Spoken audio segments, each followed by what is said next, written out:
welcome at Responsible with Venomous. In today's episode I would like to show you the newborn Taipans. The coastal Taipans hatched last week, so it was in the end of July.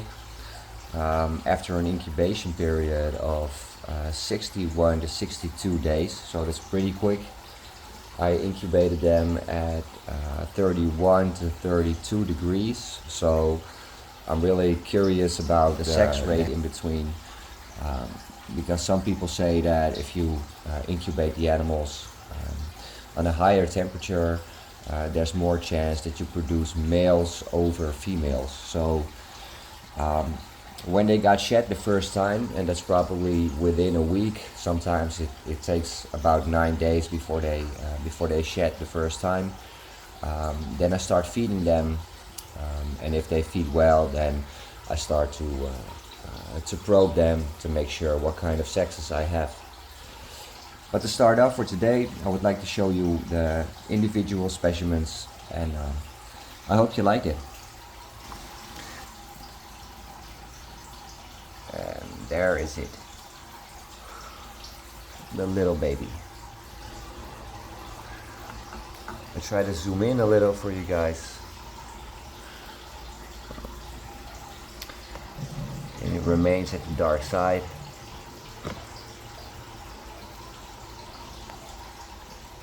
And there's one baby. And they're so cute at this stage, but still they're so fast, so I really need to be careful. And besides the fact that they're fast, they're also well known for having the third most toxic venom of all the venomous snakes. So enough reason for me to be very careful. And there's the other one.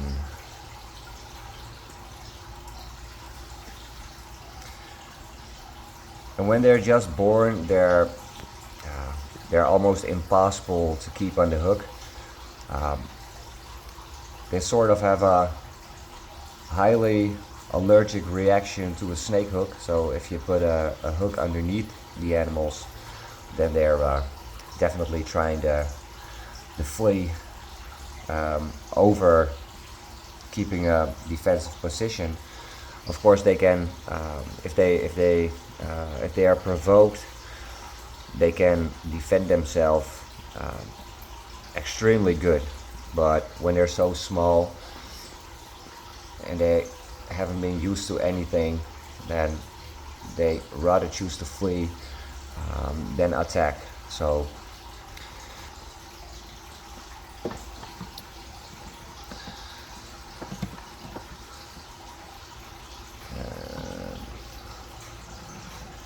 in the back,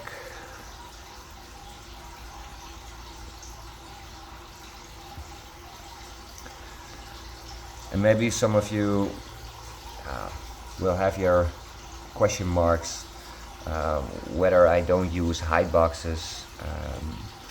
The tubs are pretty small. These are like the Braplast, what is it, 3 liter tubs, and because I leave them alone as much as possible, this tub is already like a hide for them, and when I open up the enclosure, they remain in the back of the tub.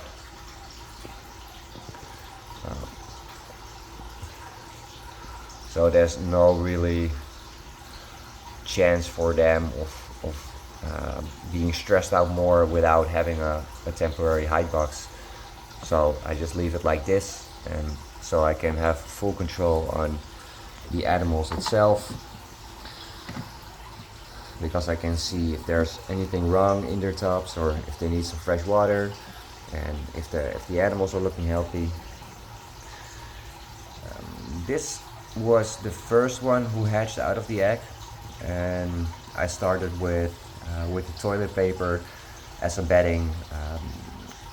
It's not really that there's one good substrate to house the baby snakes, but sometimes I choose toilet paper or newspaper over beddings, because it's very easy to clean.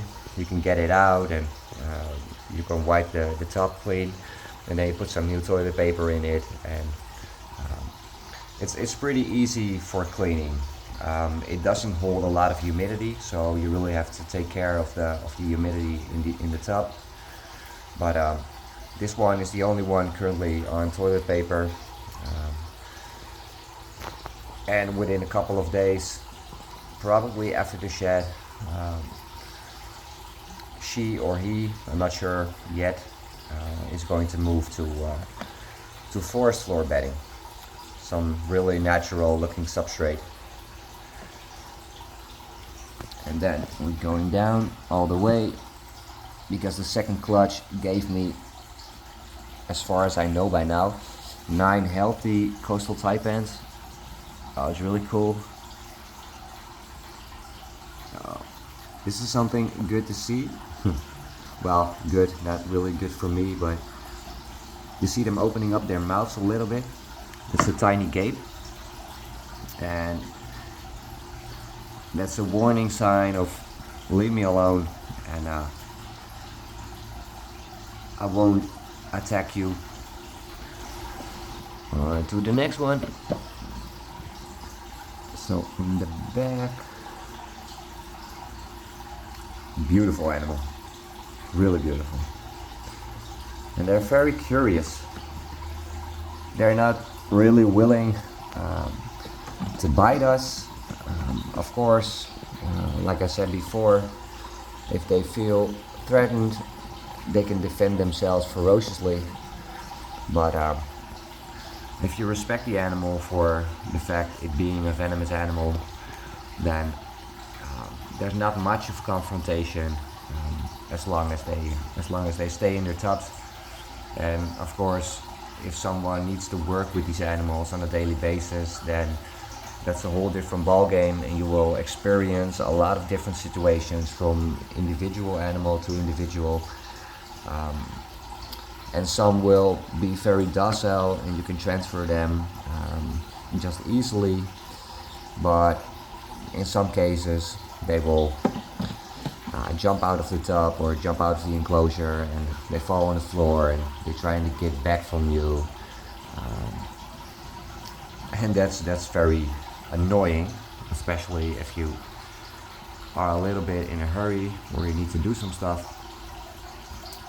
And that's basically what I always try to explain to people keeping venomous snakes like this. You cannot ever be in a hurry with a venomous snake. I mean, if you have, let's say, 5 minutes to do the cage maintenance, then you should skip the maintenance until you have some more time to do it properly, and don't let it come to that single mistake because you just try to do things too fast, and you skip some safety parts.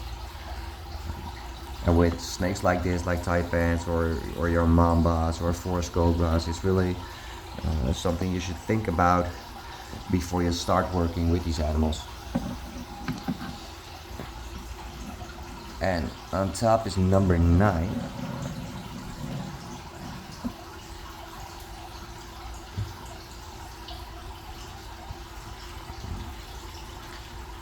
And what I find the most fascinating from these youngsters is that they already have that coloration of mom and dad, and they got that beautiful red eyes and a very light colored head, and the light coloration goes into somewhat dark grayish. Most of the times for the males it's going to be more grayish in coloration, and for the females they are often more brownish, but they both share the same orange stripe on the spinal ridge. And that's not for every coastal taipan the same, because some taipans lack the dorsal stripe. But for this clutch, the second clutch, and also the first clutch I had, they all have that similar dorsal stripe.